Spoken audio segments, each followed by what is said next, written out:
What's up, y'all? My name is Ray Roy, your host of This Small Town, and welcome to Roundtop, Texas.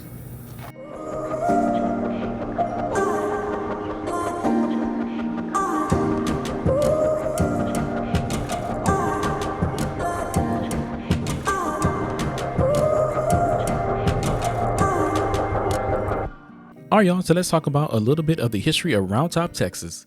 As part of the Stephen F. Austin colony, James Wynn acquired 4,428 acres of land in 1831, and the present town site was included in this tract. The community was originally known as Townsend after early settler Nathaniel Townsend, whose original house still exists at the Texana Lodge. Later, the town was renamed Roundtop, since the postmaster lived in a house with a round tower. According to some sources, the first Roundtop 4th of July celebration, held in 1851, gave the community the distinction of having the oldest continuous Independence Day celebration west of the Mississippi. During the Civil War, Roundtop served as a recruiting station for the northern half of the country.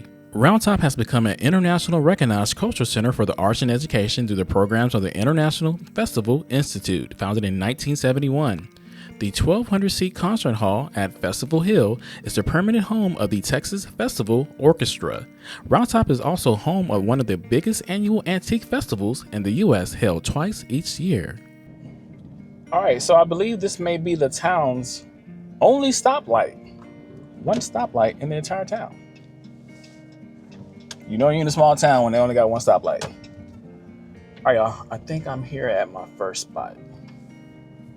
Yeah, this looks like their main street. Let's check it out.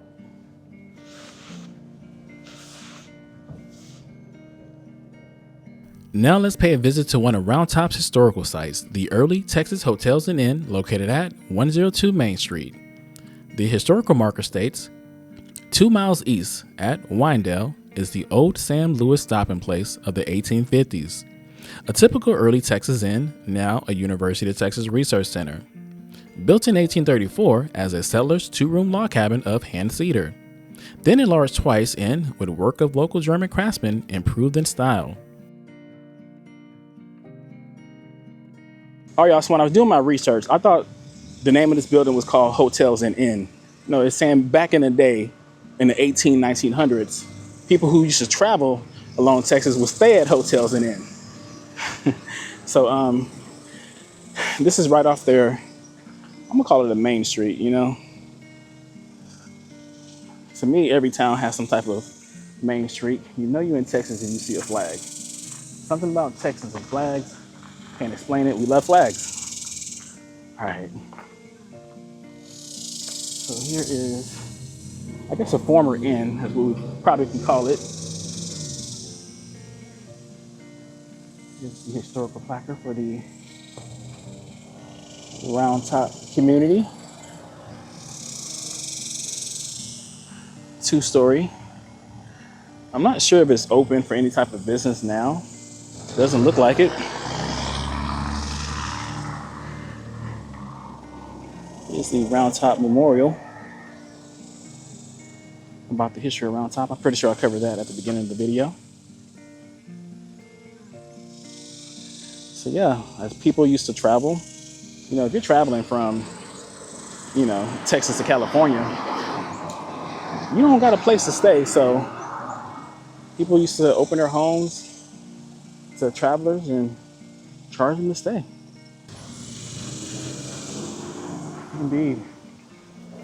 They have some mini chapel looking thing. I don't know what this is. I know one thing though. No good can come from sticking your hand in a dark hole. Nope, not today, Satan. Not today.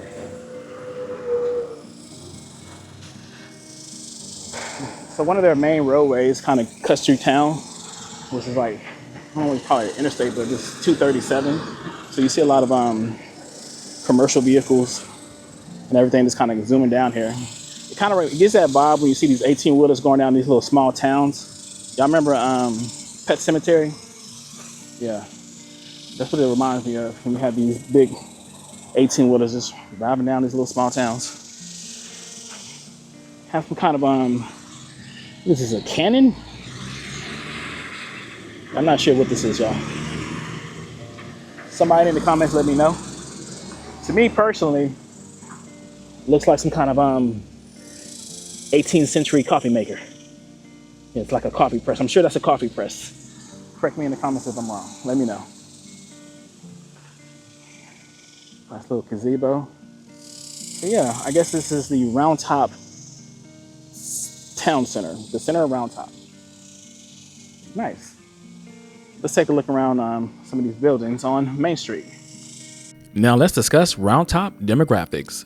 As of the census of 2010, there were 90 people, 43 households, and 22 families residing in the town. Racial breakdown: 86% white, 9% Hispanic, 4% some other race, and 2% mixed.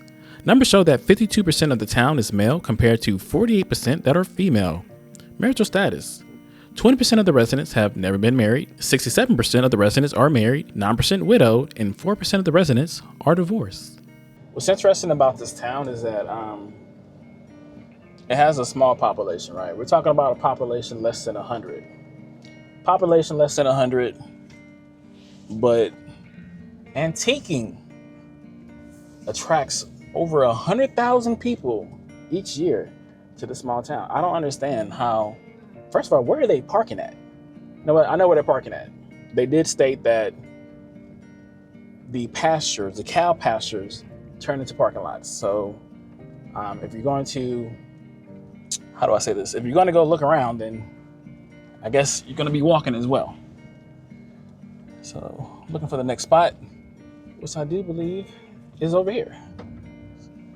Here we go. I like to always check out the local town's post office. See what their post office look like. You can tell a lot about a town post office. Well, not sometimes you can't. Some towns just have trashy post office, but this one, Roundtop, nice. This is a nice post office. All right, guys, I gotta give credit on this. I do like the look of it. Nice stone, up to date, flags.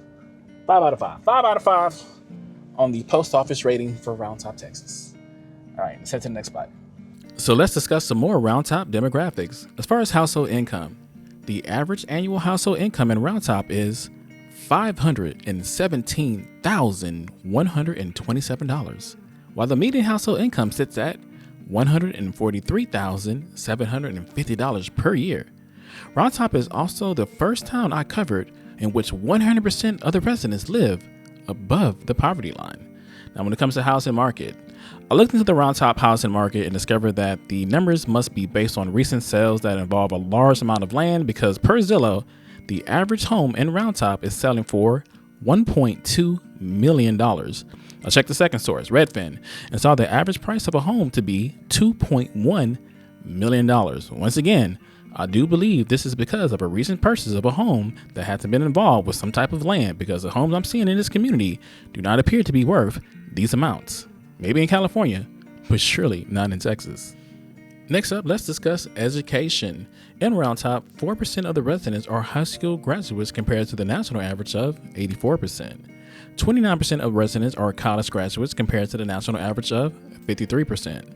Now, when it comes to crime, the crime rate of Roundtop is 22.2 out of 100, ranked on a scale of 1 being low to 100 being high. In comparison, the national crime rate index is 35.4. All right, y'all. So I don't think this is the spot I was looking for, but this spot does look familiar. I was doing my research. It's some kind of, I don't know, center, shopping center, cafe center, I don't know, food court. It smells delicious though, whatever it is. It smells like hickory wood. Yeah, so this is called, it says Modern Marla. Oh, Modern Marla is the name of the business. Okay, this is the Ellis Motel. Oh, cool. That is a pretty quaint looking motel. So they definitely have a lot of cool shopping centers. Now look at this. This wood cabin, or whatever this is. Look at that. They drink so much in Roundtop, they turn their empty wine bottles into art. Into art. That's fascinating. All right. So like I said, this town has been built on antiquing. I know y'all gonna get mad at me in the comments, but I did not realize antiquing was that big to the point it attracts hundreds of thousands of people. All right, this is the Ellis Motel, as you can see. Another beautiful property. Look at that. Nice little bonfire. Bottle of wine. Yeah. That is a cool looking spot. Walkway is gravel. The Humble Donkey Gallery and Goods. Okay, another cool spot. Everything smells delicious. I don't know if I'm hungry or the Roundtop food just smells amazing.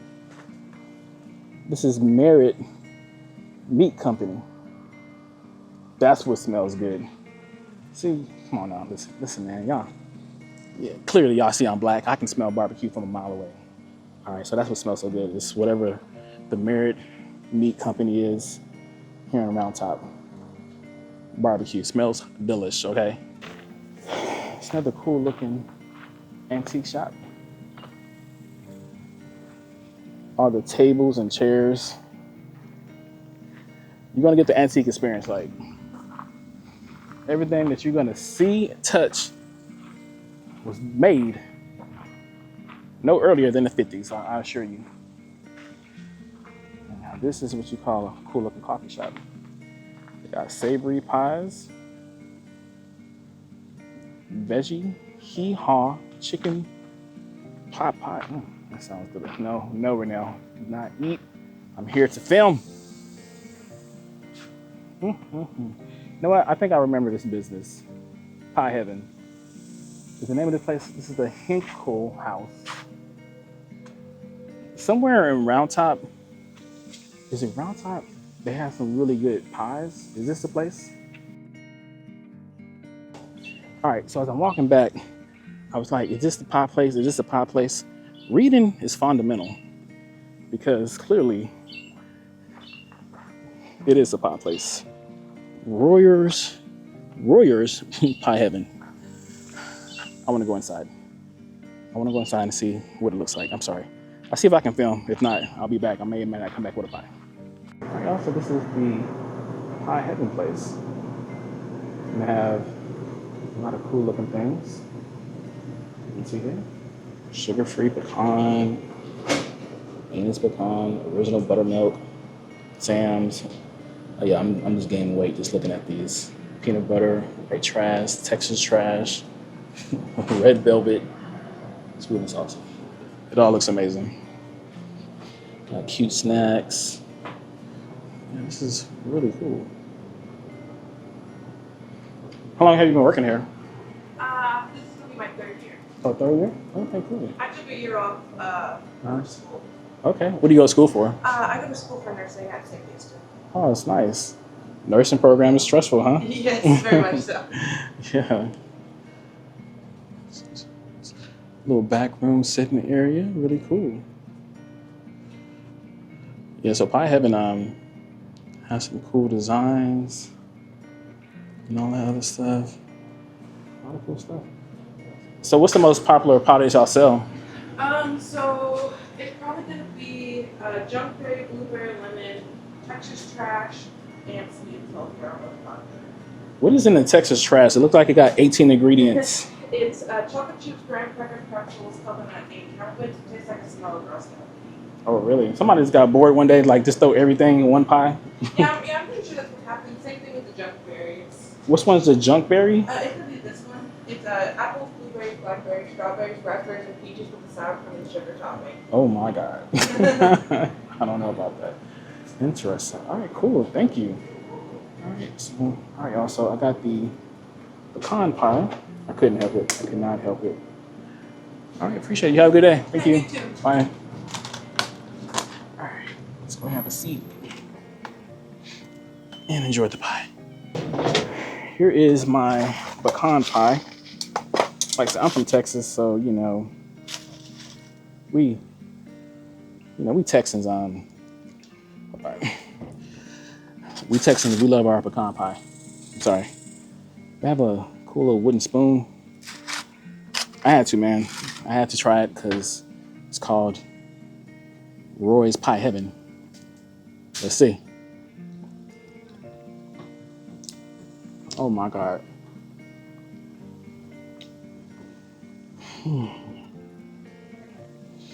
It tastes like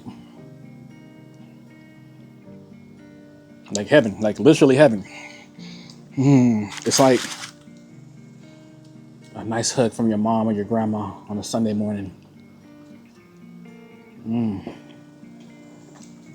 Oh my God. Y'all, I don't know what they put in this pie, but this is amazing. Like, I don't know what's in this. Like the crust is like buttery crisp. The filling is sweet. The pecans are fresh. Oh my God. That's crazy. Okay, listen, if you're gonna name your business Pie Heaven, to me, that's like, you setting the bar you're setting the bar kind of high, If you're gonna name your establishment Pie Heaven, you're setting the bar kind of high. This lives up to the expectation. They got a lot of different flavors, as you can see, but when it comes to the pecan pie, I'm 43 years old. I've been eating pecan pie since I was a baby. This is the best pecan pie I've ever tasted.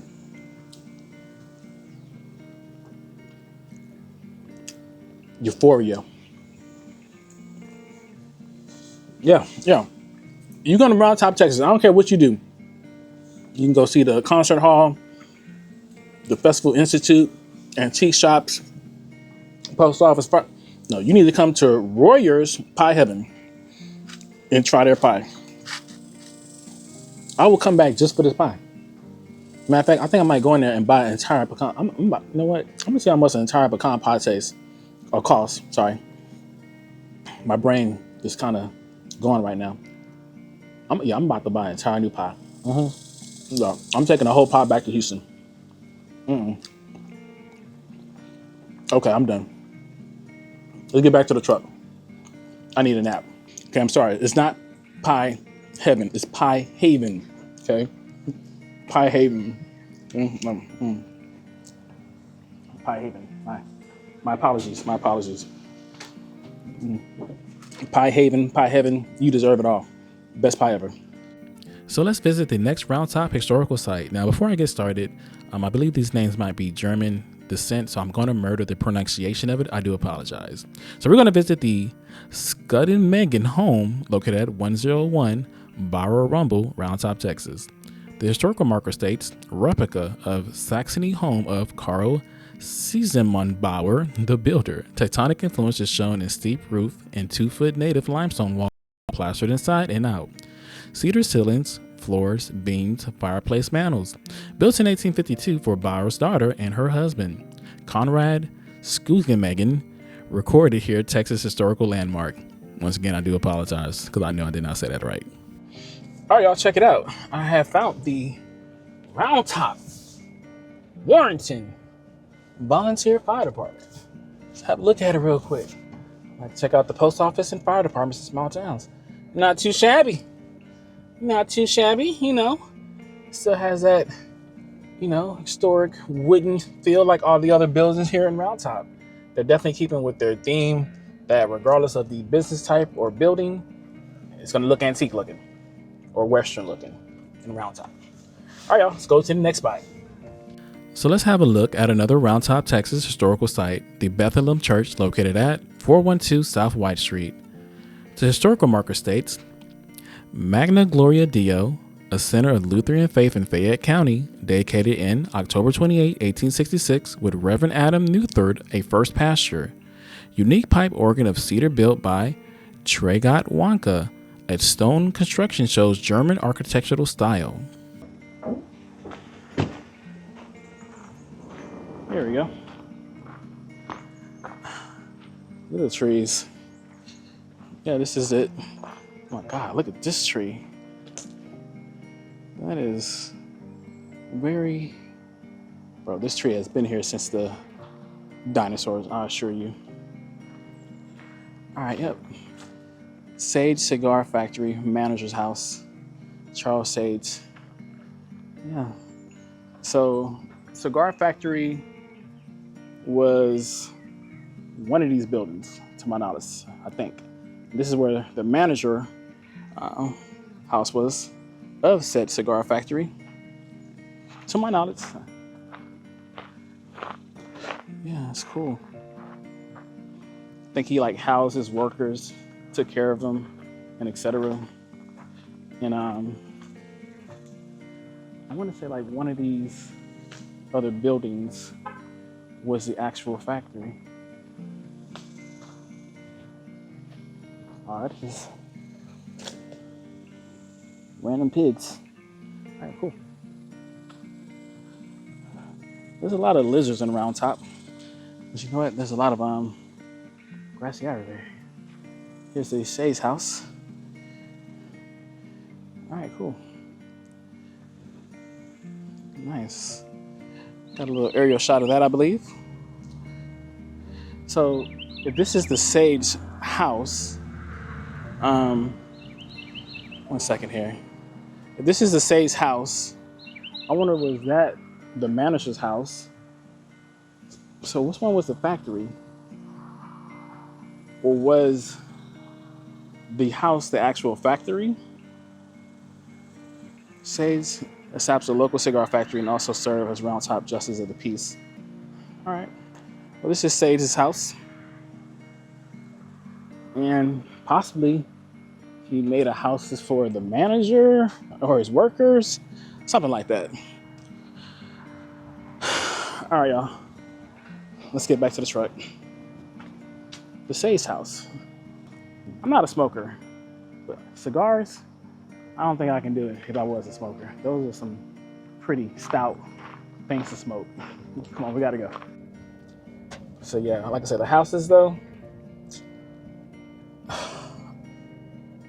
I can't tell, man. They look nice, right? When I say nice, they have that old eclectic, old school looking feel, like this one over here to the right, It's a nice house, right? A nice house. So, are these houses selling for like millions is my question. Are these houses selling for millions? Because apparently, per the housing market, that's the only thing I can see as far as what these prices are looking like for these homes. I don't know. Maybe it's like kind of like in Houston where you pay a lot of money to live in the heights for older houses. So maybe it's just like an area kind of thing. I'm not really sure, but expensive out here to live in Roundtop. I think you got to like inherit some land or something to be able to live out here. All right, y'all. Let's keep on looking around this small town. All right, let's go ahead and enter the Festival Institute property. Look at this. This is heavily wooded.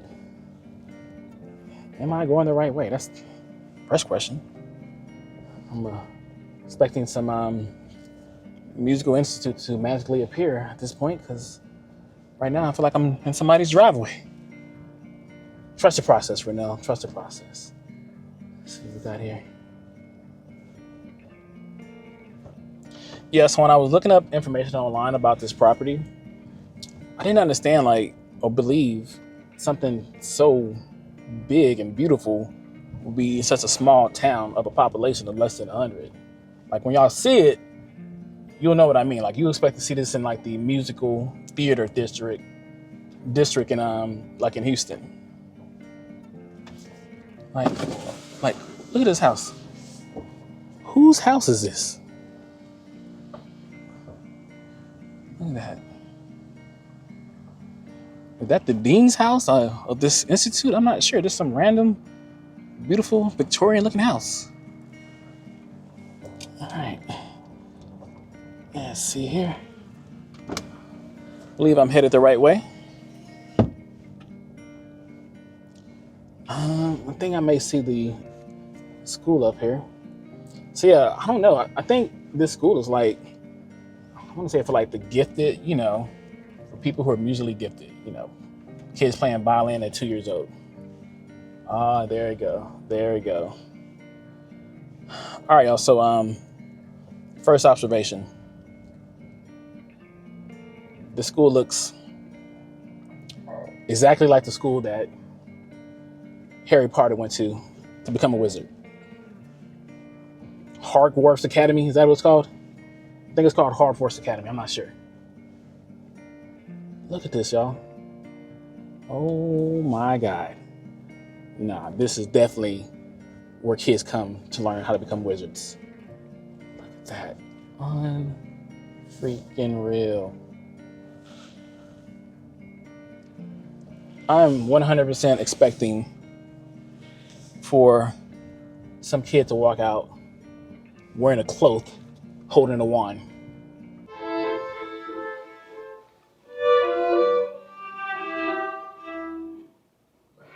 How's your day been going? Oh, Good? we have 140 people living here now. 140? Yes, so we effectively almost double the population of Roundtop during the festival. Yeah? Wow. Yes, well that includes not only those studying from all over the world, but also our faculty. Wow. So how did this come to be? Where did it start from? Heard it was like a country house, and that's saying you built. No. This is all cow pasture. Alcatraz. Okay. So nothing was here. We built everything, except for the school building. The school building. Okay. That was here for years, and we've kept it because the principal of the school was such a fine educator, and I heard about her. Yeah. And some people think, well, why don't you get rid of that old building and so we can see the concert hall that we built from scratch better? Wow. I thought, no, I think to honor her and her teaching, and her family's still living in Houston, so I thought we want to keep that. So but you ask about sort of the starting, the genesis of this project. As a boy, I started taking piano right out of kindergarten. Kindergarten. Wow. A public school teacher encouraged my parents, so I've always been grateful about that. And then I came to Texas to study. I'm from Kansas. I grew up on a farm. Oh, you're from Kansas? Yeah. Oh, wow. Yeah. Do you know Kansas? I know of it. Never been. Most people have gone through Kansas, and that's about all. I know the Kansas City Chiefs, and that's about it. Yes, of course. Well, it's a good team, isn't it? Absolutely. So, as a boy, I always had a few students, and usually cousins or people that. So I taught piano, and then when I came to school here, and I went through UT and got a Fulbright to study abroad.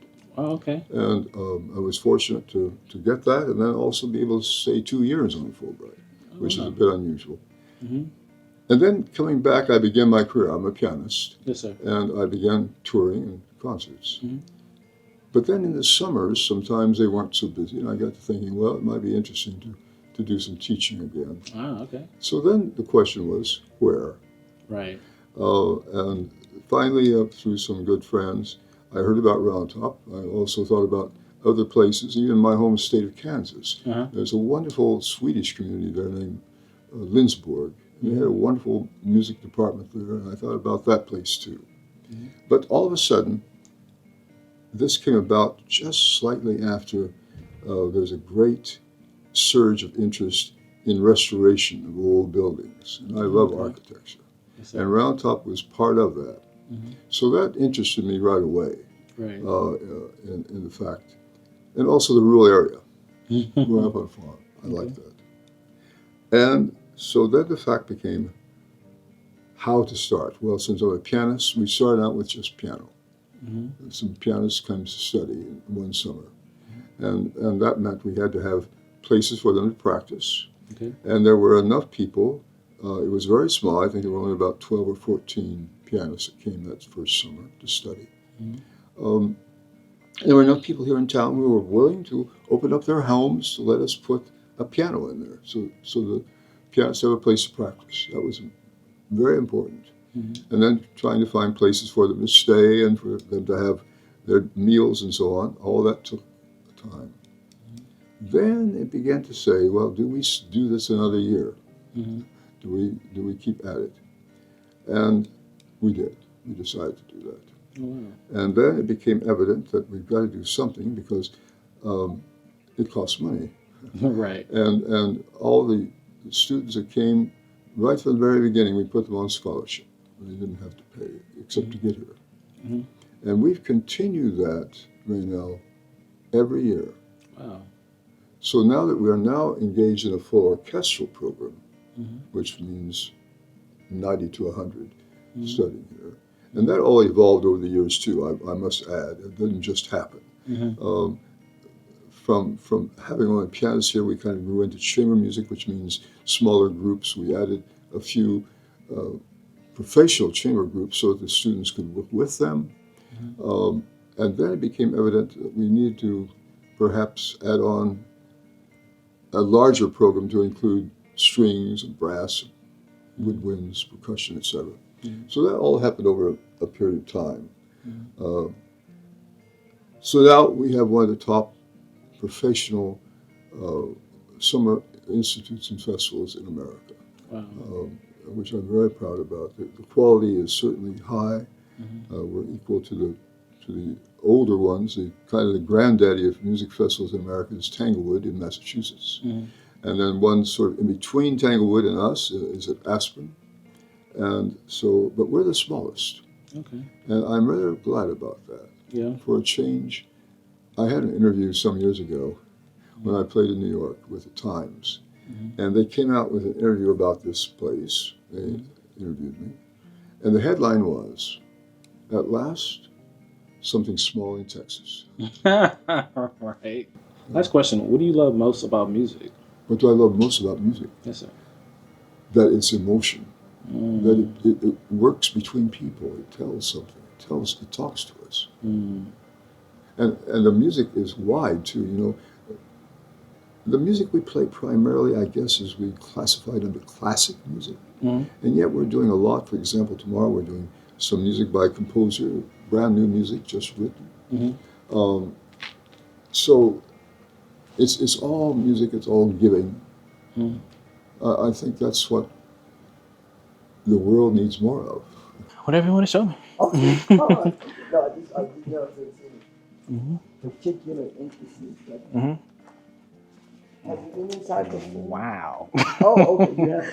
Oh my God. This is the Festival Concert Hall. Mm-hmm. It was started in, this building was started in 1981. The foundation was poured in 1981. Mm-hmm. It took 25 years to encase it in the woodworking that you see.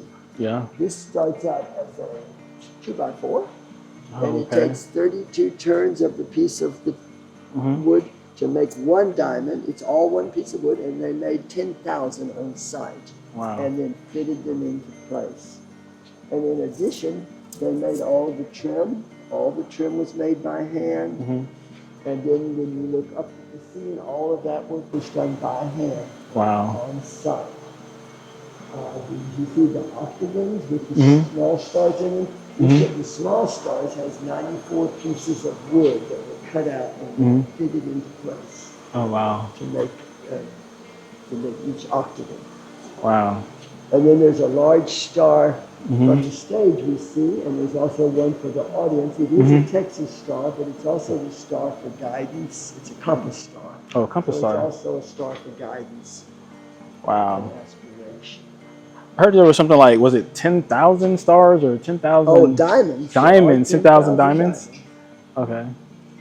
And is it 1,000 seats? 1,000 seats. The very top which is closed at this point because Mhm. we don't need any additional seats. There's 100 seats across the top Mhm. single row. There Oh, are wow. about 529 in this Mhm. section, and then of course the leisure boxes and then the second floor boxes. But there are 1,000 seats. Mhm. How long did it take to build?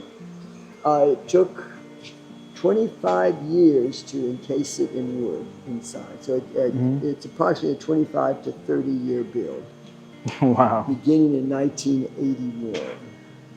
Where did you get all this wood from? Something I'm It's thinking. all, it's mostly pine and some birch, Mhm. but it's all just from the area. I mean, it's just Yeah. recorded in the area. Mm-hmm. The columns are wood, and then the faux finish to look like marble. Mm-hmm. This is marble, real marble. Oh, okay. And then this is faux finished by a Wow. wonderful artist in the claims of late Pat Brown. Wow. The That's amazing. chandeliers were crafted by a wonderful metal worker who studies deceased Dan Butler, but they're cast in aluminum, and they're cast off of pieces of furniture and lamps that we had in our museum collections. And then he cast everything in aluminum and then brought it here, and there's a wooden frame under them. Yes, sir. And he assembled them and then finished them to look like bronze and gilt. Amazing. How do they fund this? Basically, we're a 501c3 nonprofit educational foundation, and we're funded by donors of all sizes. We also seek grants from foundations and businesses. So we're funded by individuals, foundations, and businesses or corporate support. We're pretty far out, so we don't get as much corporate support as some of the other people do, say in Houston or Austin, but we do get support from Bluebell Creameries. Oh, okay, from Brenham. Okay. From some of from Brenham and from some of the banks in the area as well. Wow. And it's a student that perform for whoever wants to come watch. And the faculty. And the At faculty. the present time, we have 90 students in residence, enough students to make the full orchestra.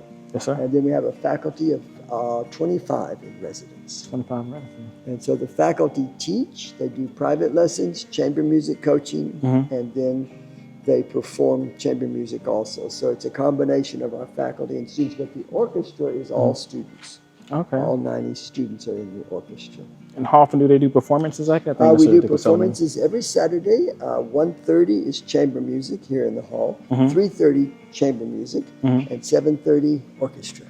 Ah. The full orchestra is 7:30 on Saturday, every Saturday for 6 weeks. And how can we purchase tickets? Can you do it online? Is it in You can person? do it online through our website, www.festivalhill.org, or also through calling our offices. They can do them. You can do them by phone, or you can do them online. Oh wow! And the whole season is on our website. The whole You season. can purchase tickets. One of the most popular concerts is the annual Patriotic Concert, and it always sells out. It's coming up on June, I believe, 30th this year. Oh really? But they can all be purchased online. And then once the student teaching program is over, the study program, then we have concerts once a month from August all the way to April. Got it. We have everything from brass bands to mariachi music, Oh really? tango music, solo piano with Mr. Dick. He does a recital every year on the monthly series. So we have things year round, though. There's always an activity. All right, y'all, that is the end of the episode. I hope you enjoyed Roundtop, Texas. Have you ever been here before? If so, what do you know about this town that I don't? You antiquers, what do y'all know about this town that I do not know? If you like the video, make sure you give a thumbs up, man. Give a thumbs up for pianist, James Dick, Lamar, who showed me around the place. It's a beautiful, beautiful facility. Amazing. I cannot believe this is out here. I'll definitely be back to watch a show. I got to come back and watch the orchestra. So yeah, man, if you want to keep following me on my small town adventures, doing big things, make sure you subscribe to my family. Once again, my name is Roy, your host of This Small Town. It's been real, y'all. Peace.